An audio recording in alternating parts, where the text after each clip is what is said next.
Olá pessoal, tudo bem?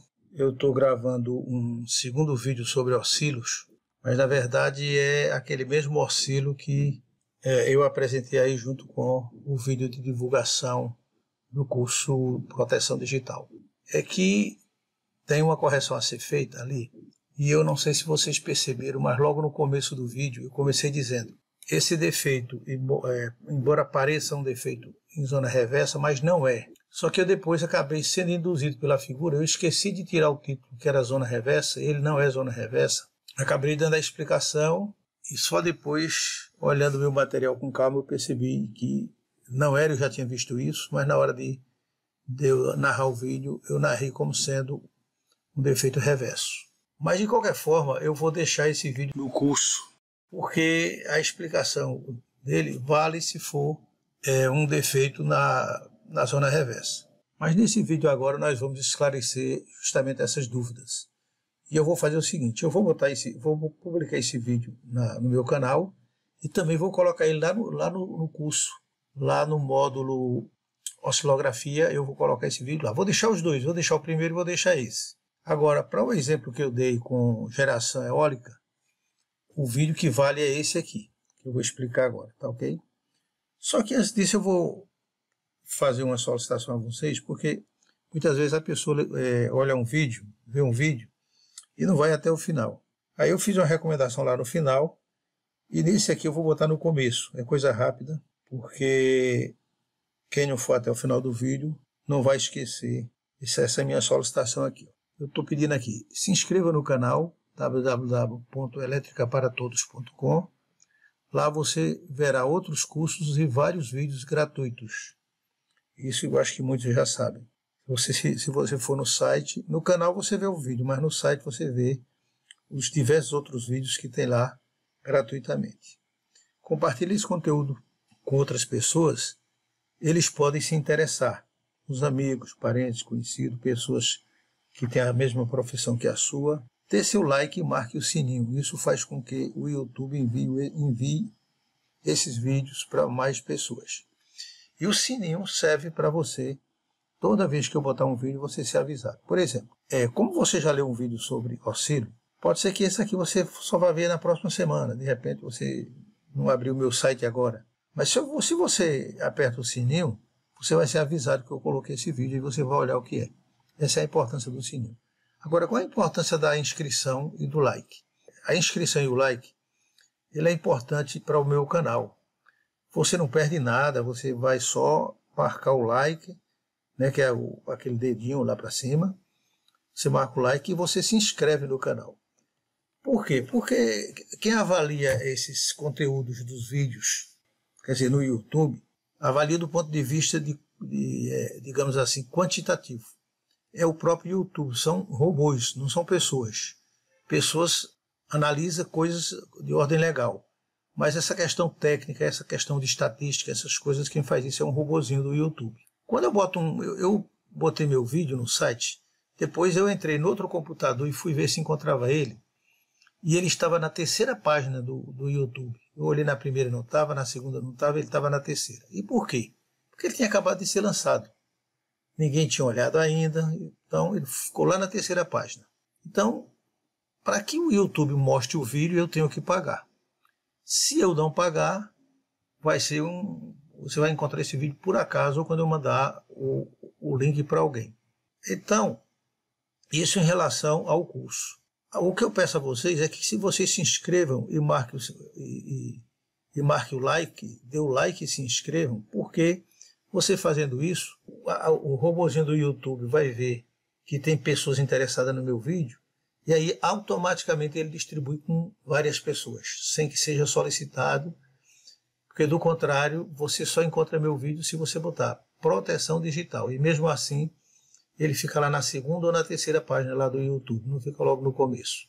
Você se inscrevendo e você marcando o like, aí o YouTube vê aquele vídeo como sendo um vídeo de interesse, e aí ele distribui com todo mundo. Como eu já disse a vocês, o YouTube ele é patrocinado, então você bota um vídeo, eles botam os anúncios e pagam para o YouTube. Então o YouTube tem interesse que seu vídeo seja o máximo possível divulgado. E a gente, para ganhar, tem uns parâmetros aí, tem que atingir um certo número de inscritos e um certo número de likes por mês para poder ganhar. E não é muita coisa não, só ganha dinheiro esses caras que tem 500 mil visualizações por mês, 1 milhão, por aí. Eu não estou nem com essa ambição de ganhar dinheiro com o canal. O que eu quero, na verdade, é divulgar o meu curso. Por isso que eu estou pedindo aqui no início do vídeo, para que vocês façam isso. Não custa nada, eu estou botando todas as páginas aqui, vocês não esqueceram, mas antes de começar o vídeo, você se inscreve, dá o like, que já me ajuda bastante, né? Ajuda o meu canal. Eu agradeço a vocês. Vamos ao vídeo. Bom, aqui está aquela oscilografia que nós analisamos. Aquilo que eu disse não é totalmente válido, não. Tá? Porém, essa oscilografia tem um lance que eu não expliquei. É isso que eu vou explicar agora. Tudo isso aqui é aquilo que eu falei, tá certo? O curto foi entre as fases A e C e aparentemente foi inverso. Foi para trás, foi na zona reversa. Mas eu vou mostrar para vocês que ele não foi exatamente na zona reversa. Agora, por que eu vou deixar ele aqui? Porque se fosse num outro sistema que não fosse com aerogerador, isso valeria para um curto em zona reversa. Então isso vale para a zona reversa, desde que não seja um sistema com aerogerador. Com aerogerador as coisas mudam. Outra coisa que eu quero chamar a atenção é que essa corrente ela não é muito alta, porque vocês observam que não houve muita variação na tensão, a tensão quase não variou. E quando o curso ele é de uma alta corrente, você tem um afundamento de tensão considerável, e aqui não teve tanto assim. Lembrando mais uma vez que essas listrinhas aqui eu botei para poder me organizar, saber exatamente onde as correntes estão. Eu já tinha mostrado que a corrente aqui é fase A é vermelho, verde é fase B e preto é fase C. Aí você vê que o vermelho, quando chegou nesse ponto aqui, ó, ele foi no pico positivo e estava descendo para o pico negativo, estava no zero. Ao invés dele crescer para cá, ele cresceu para cá, em sentido contrário. O que, em princípio, me diria que é um defeito, o curso foi reverso, foi para trás. E foi um curto com a fase C, porque ele está exatamente a 180 graus da fase C. Agora eu vou mostrar o lance disso aí para vocês, que vai ser a diferenciação. Mas eu vou deixar os dois vídeos no YouTube. Essa questão do 3 e 0 ela continua valendo, porque o defeito realmente foi para a Terra. E o resto eu vou explicar agora. Pronto. Imagina esse sistema aqui. Agora eu vou dar nome aos bois, como se diz por aí. Eu tenho um aerogerador de 2 megawatts aqui. Eu tenho uma barra infinita, que para esse problema eu posso chamar de barra infinita, porque enquanto eu tenho um aerogerador de 2 megawatts mandando potência para um sistema, só nessa barra aqui eu tenho alguma coisa em torno de 200 megawatts. Então isso pode ser considerado uma barra infinita para um aerogerador desse aqui. E qual é o significado de barra infinita para mim? É que quando eu tenho uma barra infinita, vocês, geralmente quem calcula o curto-circuito, quando faz a simulação, verifica que certas cargas não contribuem para o curto-circuito. É o caso disso aqui. Eu lembro que não fui eu que fiz o estudo, mas quem fez o estudo me falou que esses aerogeradores eles não contribuíam para o curto-circuito. Portanto, não tem proteção nessa saída de linha aqui. Só tem aqui. Porque só quem alimenta o curto-circuito é a barra infinita, no caso esse lado de cá. Esse não alimenta. Esse só alimenta a carga. Então, em condições normais, se você botasse um osciloscópio desses de bancada aqui, você veria a onda bonitinha, senoide aqui e tal, saindo, se você botasse o oscila aqui, ó, nesse terminal. Aí você veria que a onda estaria saindo toda certinha para alimentar o barramento. Afinal de contas, isso é mais uma fonte.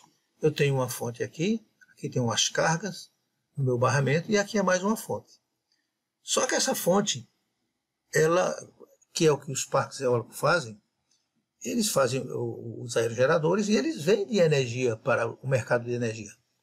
Então ele tem lá um parque, esse parque que eu trabalhava tinha 95 aerogeradores, que dava em torno de quase 200 megawatts, né? Que eram 95 aerogeradores, cada um com 2 megawatts, estava em torno de 200 megawatts. Era a energia que estava sendo fornecida para esse sistema aqui. Então, essa é a função do aerogerador, é fornecer energia para o sistema, tá? Que é uma fonte limpa, uma fonte alternativa que está crescendo muito no Brasil. Então veja, aí em condições normais eu estou olhando aqui o meu sistema com essas cargas aqui, tem mais cargas nessa barra, e tem uma que pode ter carga por aqui também, mas também é uma fonte, tem uma fonte aqui. Então a fonte alimenta essa barra aqui, que vai alimentar tanto essas cargas. Na verdade, essas cargas aqui, esse sistema, ele é alimentado por essa fonte e por essas fontes aqui, eólicas. Tá ok? Agora vamos ver o que acontece na hora de um defeito. E agora não é defeito reverso, é defeito interno. Veja só. Imagine que eu tive um defeito nesse ponto aqui, ó, em uma dessas cargas aqui. Quando eu tenho um defeito aqui, imediatamente, como aqui não tem fonte, imediatamente a corrente da carga cessa, porque não tem fonte para alimentar o curto nesse sentido, já que aqui é carga. Quem vai alimentar esse curto é essa fonte aqui, até aqui, mas não passa por esse relé, porque esse relé está olhando para cá. Ele está olhando a linha nesse sentido. Aqui pode ter uma pequena contribuição que eu estou chamando de ICC, mas quando o cara vai calcular o curto-circuito, ele nem considera, ela é insignificante. Eu diria que aí basicamente esse ICC aí é basicamente a corrente de carga, até porque um aerogerador de 2 megawatts dá uma corrente aqui em 34 kV, aqui em 230, eu não mostrei o transformador, mas considerem que aqui tem um transformador transformando essa rede de 34 kV para 230 kV.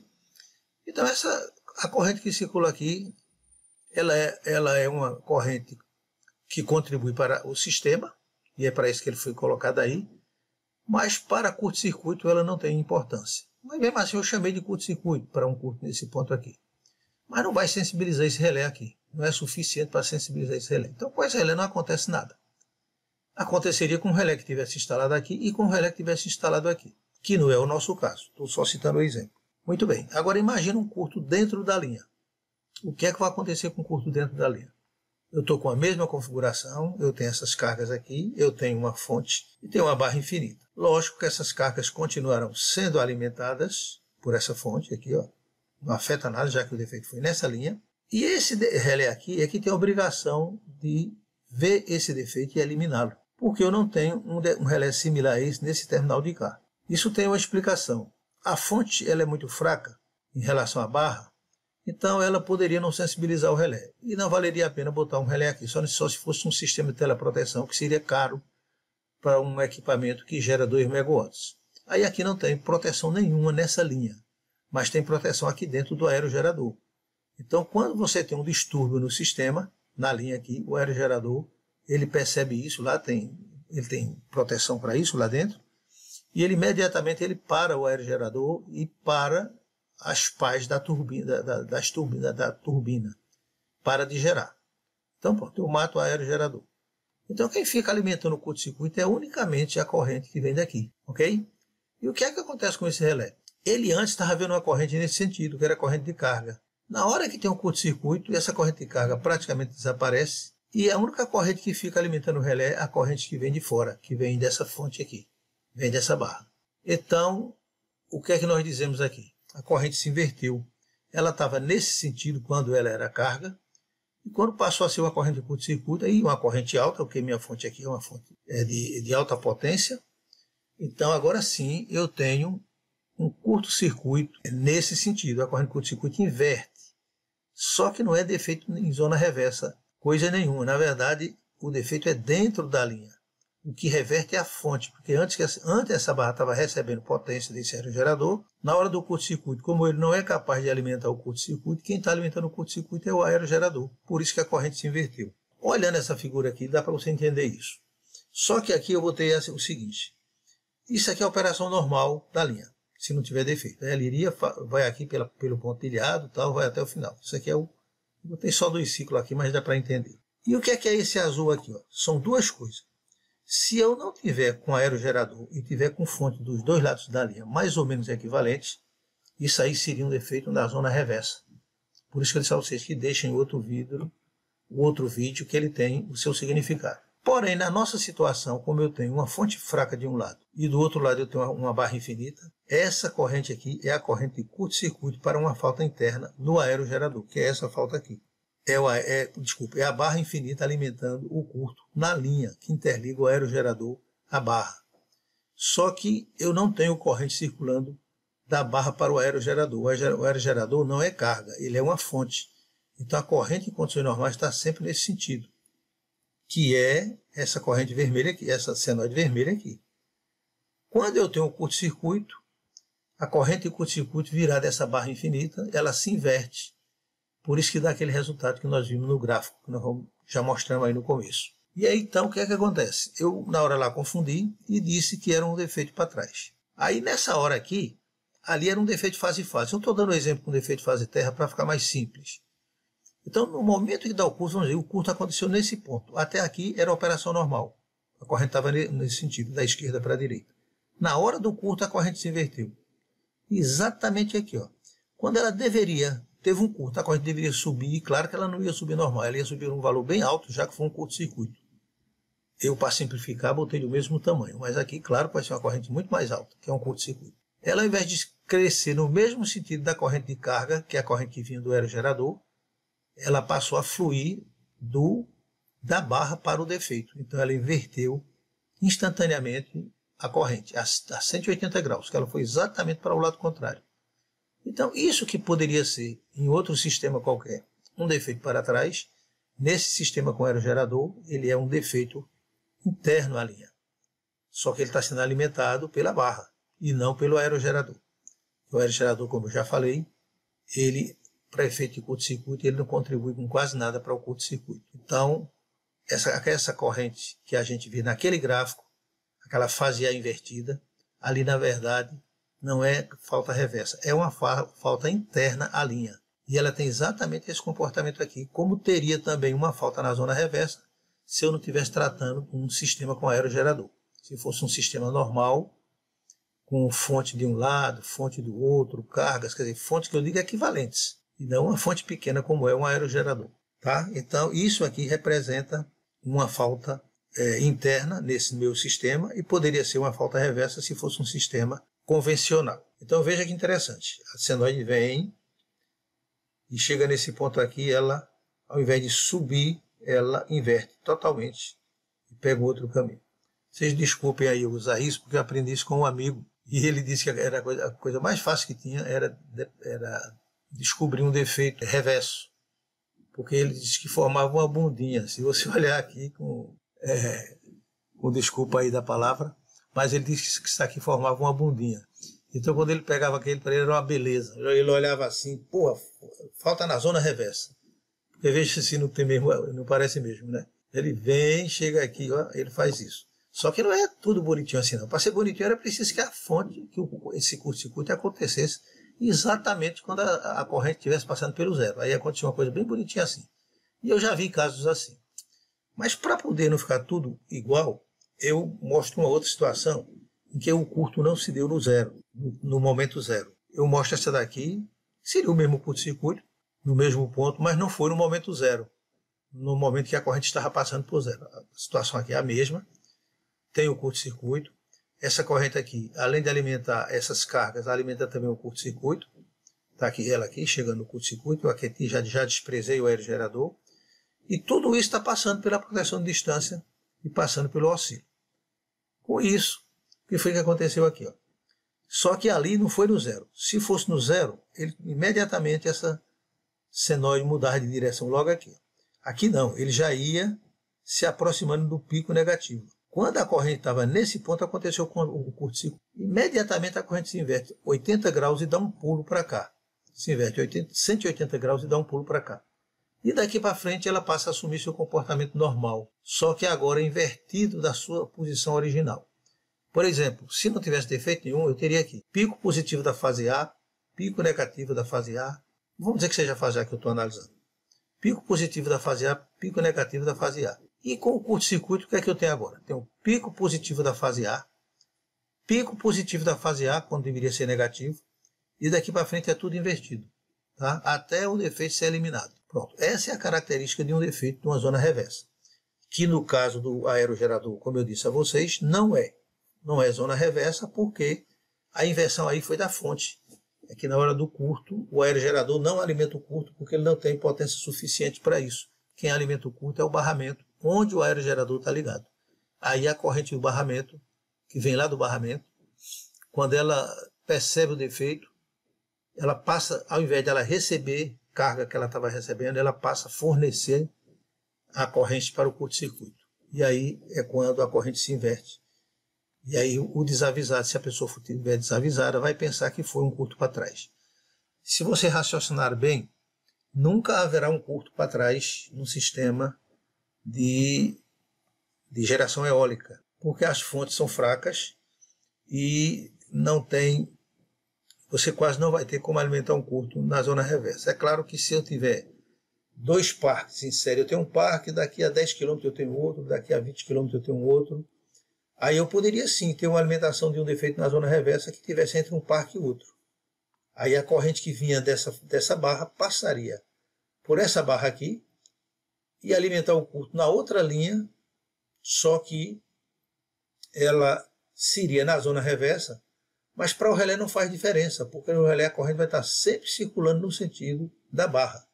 Então tudo que vier da barra no curto-circuito é normal, mas parece, do ponto de vista físico estaria atrás desse relé.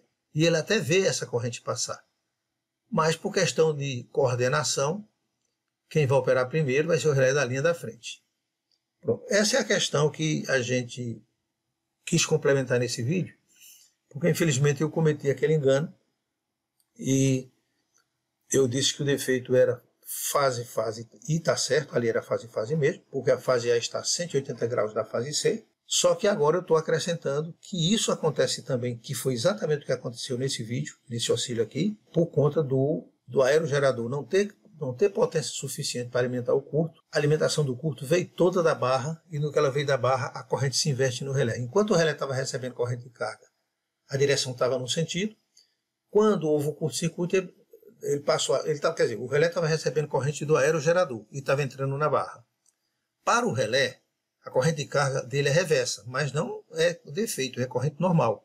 Ela está no sentido reverso da direção do relé. Se alguém fosse fazer um fasorial naquele relé ali, que está alimentando o aerogerador, o ramal do aerogerador, o fasorial daria ali uma corrente reversa, sem problema. Afinal de contas, a corrente está entrando na barra. Porém, na hora do curto-circuito, como quem vai alimentar o curto é a barra, o relé passa a ver para frente e aí ele opera, criando essa situação, dando a entender que o defeito foi para trás, quando na verdade não foi. Aconteceu isso, a corrente inverteu o seu sentido por conta da corrente de curto-circuito que vem da barra. E aí justifica aquilo que eu falei. Então, essa explicação que eu dei, ela é válida. A única diferença é que não é um defeito monofásico na zona reversa. Aliás, fase para a terra na zona reversa. Isso é um defeito fase, porém ele é dentro da linha, ele não é na zona reversa. Só que essa corrente não é a corrente do aerogerador. Essa corrente IA e IC é a corrente que vem do barramento para alimentar o curto-circuito. Agora, essas correntes aqui, elas são dos aerogeradores, elas realmente estão fluindo da esquerda para a direita para alimentar o barramento. Mas essa corrente de curto-circuito não, elas estão fluindo no sentido contrário para alimentar o curto-circuito. Então isso continua a valer, esse 3,0 continua valendo também, porque o defeito depois foi para a terra, e o defeito é entre a fase A e a fase C, e a fase A só inverteu, porque foi o gerador que inverteu a corrente para alimentar o curto. Aí você vê claramente que a fase A vem aqui, que é o vermelho, aqui que ela deveria estar com o pico vermelho, nesse ponto aqui, ela além de dar um valor bem mais alto, ela veio para cá, para o lado contrário. E como o curto foi entre a fase A e a fase C, o mesmo aconteceu com a fase C. A fase C é a preta. Ó. A fase preta vinha, chegou no zero aqui, ao invés dela subir, ela desceu e foi para o lado oposto, a 180 graus. Então, dessa forma, a gente explica esse curto-circuito e eu, digamos assim, corrijo essa informação, mas eu deixo esse gráfico aqui, eu deixo aquele vídeo anterior, porque ele explicaria um defeito em zona reversa, desde que não fosse uma configuração com aerogerador. Né? Mas no caso aqui é um caso atípico, é um caso com aerogerador, e por isso que essa corrente, esse defeito ele não é para trás, ele é um defeito dentro da linha. Mas a gente observa duas coisas aqui. A gente observa que a corrente, que o curto não foi um curto muito alto, porque a tensão quase não variou. Você vê aqui, a tensão deveria ter variado, a tensão da fase A e da fase C, não, quase não sofreu variação. Os condutores devem ter se tocado, a fase A com a fase C, talvez através de um galho de árvore, que passou aí uns 10 ciclos mais ou menos, mas a corrente não foi suficiente para operar os relés. É porque isso aqui está em escala, parece ser uma corrente muito alta, mas não chega a ser uma corrente muito alta. Então, ela demorou um certo tempo, o relé não operou. Repare que as outras fases continuaram funcionando, do outro aerogerador, porque aqui tinha 2 aerogeradores, e depois de um certo tempo ele voltou a se normalizar, mas não aconteceu nada com a tensão. E essa tensão tem uma coisa também, por que elas também não baixaram muito? É porque inicialmente eu tinha uma tensão, teve um gerador que não teve defeito. O gerador que sai é o gerador que tem defeito. Mas como o defeito foi num gerador só, eu ainda fiquei com a tensão de um dos geradores.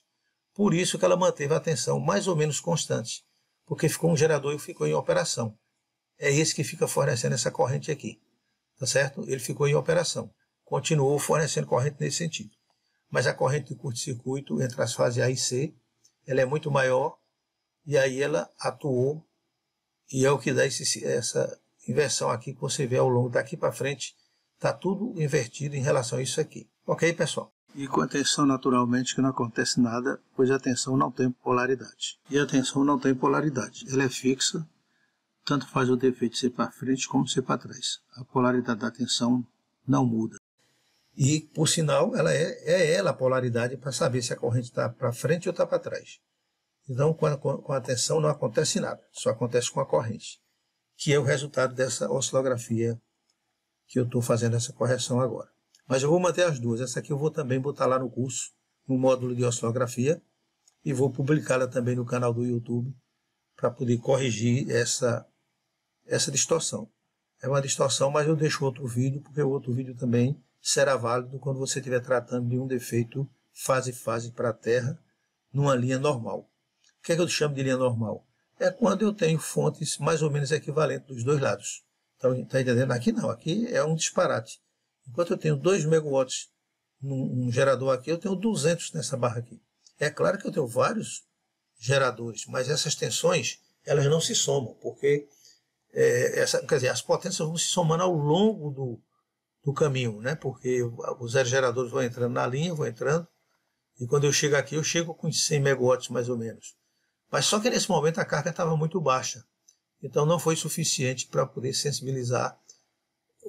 Não é para sensibilizar, ela pode até alimentar o curto, mas ela não vai fazer nada porque eu não tenho relé desse lado, né? Isso foi uma decisão de projeto, que sairia caro botar a proteção do lado dos geradores. Então ficou proteção só do lado da barra. Aqui nunca o relé aqui vai operar. Opera o relé, porque ele também sabe que o aerogerador tem proteção interna, então na hora de um defeito ele opera e sai. A vantagem aqui é que saiu o aerogerador que teve defeito, mas os outros que não tiveram defeito ficaram funcionando. Tá? Isso tem uma certa vantagem. Você não precisou tirar a linha aqui para trás. Quer dizer, se tivesse dado o triplo, teria tirado, né? Mas como não deu o triplo, e como é que eu sei que não deu o triplo? Eu sei porque a tensão não desapareceu.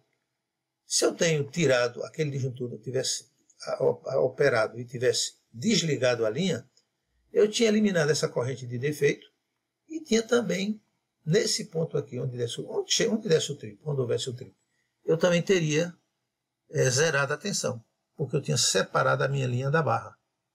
E aí por aqui a gente vê que a linha não saiu. Foi um defeito transitório, ele apareceu ali momentaneamente, possivelmente 2 galhos de árvore fizeram com que a fase A e a fase C se tocasse. Provavelmente o galho de árvore pegou fogo, se partiu e o defeito desapareceu sem ter havido o desligamento da linha, né? Porque como a gente vê aqui, a linha não desligou, não faltou corrente nem tensão em momento nenhum. Apesar de ter essa corrente alta aqui, mas não houve a atuação da proteção. Ok? Embora que esse tipo de ocorrência, a gente não deve se conformar só com isso, com essa análise. Como a corrente aqui, aí claro que eu não estou vendo isso aqui, mas eu pegando o oscilo mesmo, eu sei que valor de corrente é esse. Eu teria que avaliar se esse valor de corrente foi suficiente para operar o relé. Se esse valor de corrente era suficiente para operar o relé e não operou, então eu teria que testar o relé. Pode ser que o relé esteja com ajuste muito alto. Aí eu teria que testar o relé. Então a complementação dessa análise era o teste da proteção, que eu não fiz, né? Quer dizer, nós não fizemos na época. Ele voltou ao normal e ninguém fez o teste. Mas o certo era, depois dessa análise, a gente pegar o relé de proteção e testar. Primeiro, analisar o valor a amplitude dessa corrente e verificar se essa amplitude seria suficiente para poder desligar, fazer o relé de proteção atuar. É claro que só corrente não atua proteção de distância. Tem que ter crescimento de corrente, aumento de corrente e afundamento de tensão. Como a tensão praticamente não variou, então o relé continuou vendo uma impedância muito alta e por isso que ele não operou. Tudo isso é análise que tem que ser feita, tá? Mas é possível que aqui o cara tivesse que testar o relé. É possível que, para completar a análise, tivesse que testar o relé. Além do que, teria que correr a linha para descobrir onde foi que isso aconteceu. Porque isso pode voltar a acontecer. Então, a função de quem faz análise é fazer esse tipo de avaliação e recomendação. Eu, na minha recomendação, olhe, houve uma corrente relativamente alta, porém quase não houve variação de tensão. O defeito foi entre a fase A e C, alimentada apenas pelo lado da barra de 230. Certamente ele teve alguma contribuição do lado dos aerogeradores, mas como eu não tenho proteção na linha dos aerogeradores, ninguém iria operar aqui, mas a máquina que teve o defeito, ela desarmou. Então, pelo menos eu saberia que foi naquela máquina onde houve o defeito. E ela desarmou. E ainda assim, eu recomendo que faça um teste na proteção de distância para verificar se essa corrente com esse afundamento de tensão não teria dado como resultado uma impedância capaz de operar o relé, já que é um relé de distância e direcional. E aí eu recomendaria fazer um teste no relé. Esse seria o resultado do meu relatório de análise. Tá ok? Pronto, e aqui só para mostrar aqui para vocês. Eu tenho vários aerogeradores aqui, mas todos eles, se você for olhar, está todo mundo fornecendo potência para essa barra. Todo mundo. Eu só não mostro aqui o transformador, né? Essa aqui é 34 kV e essa barra é 230. Aí tem um transformador de 34 para 230. Então, todo aerogerador está jogando potência nessa rede de 34. Essas potências vão se somando e vão para essa barra. E dessa barra ela vai para o sistema. Vai lá para o mercado de energia, né? Mas eu tenho também alguma coisa aqui nessa barra que é gerador também, que gera também. É por isso que na hora de um curto-circuito, provavelmente aqui não é só carga, deve ter alguma fonte por aqui. Então acaba que alguém acaba eliminando os defeitos aqui, mas a partir dessa barra e não dos aerogeradores, porque as proteções não existem proteções do lado dos aerogeradores, existe no aerogerador propriamente, mas na linha, no lado dos aerogeradores, não existem proteções. As proteções que existem é no sentido do barramento para a linha, para os aerogeradores. Então, qualquer defeito que ocorra em qualquer ponto desse aqui, quem vai alimentar o curto-circuito é essa barra. Então, o relé vai estar vendo aqui um defeito para frente. O que é um defeito para trás para esse relé? Seria um defeito aqui. Mas um defeito aqui certamente teria alguma proteção aqui que veria esse defeito. E como minhas fontes aqui não são muito fortes, provavelmente meu relé não iria operar para um defeito atrás. Ou então, por exemplo, uma linha que saia daqui. Se tiver um defeito aqui, para esse relé, isso aqui é um defeito atrás. Mas certamente, como eu tenho uma fonte muito mais forte aqui, que iria alimentar esse relé, ele operaria e não daria chance desse relé aqui operar, já que a contribuição dele aqui não é muito alta, né? Provavelmente ele não operaria. O relé que estivesse aqui, nessa linha aqui, sai para cá, que tem uma carga, como eu mostrei ali atrás, ele operaria muito antes do que isso aqui. Isso aqui se chama seletividade. Então, se o defeito foi aqui, o relé que está mais próximo do relé é quem deve operar, e não o que está mais distante. E você faz isso no estudo de coordenação e seletividade. É que você faz isso aqui. Mas com certeza, esse relé aqui, porque para operar aqui, teria que ser a zona reversa desse relé. E essa zona reversa é temporizada. Então, isso aqui operaria em tempo de primeira zona e não deixaria esse relé operar. Ok, pessoal? Então, está aí corrigido. Não só corrigido, né, aquela informação, como eu acrescentei dados novos, porque eu tinha esquecido desse detalhe, e por isso eu estou colocando isso aí para vocês. E mais uma vez, eu peço que vocês se inscrevam no canal, dê o like, e principalmente que vocês ativem o sininho, porque esse vídeo que eu estou colocando agora, se você não tiver o sininho, só quando você entrar lá no site de novo, para ver alguma coisa, é que você vai ver esse vídeo. Ao passo que você tendo marcado o sininho, na hora que eu jogar esse vídeo no YouTube, ele vai direto para o teu e-mail. Vai chegar lá para você, dizendo, olha, chegou um vídeo para você. Aí você vai lá e olha, vai aparecer um vídeo lá para você. Ok? Até o próximo.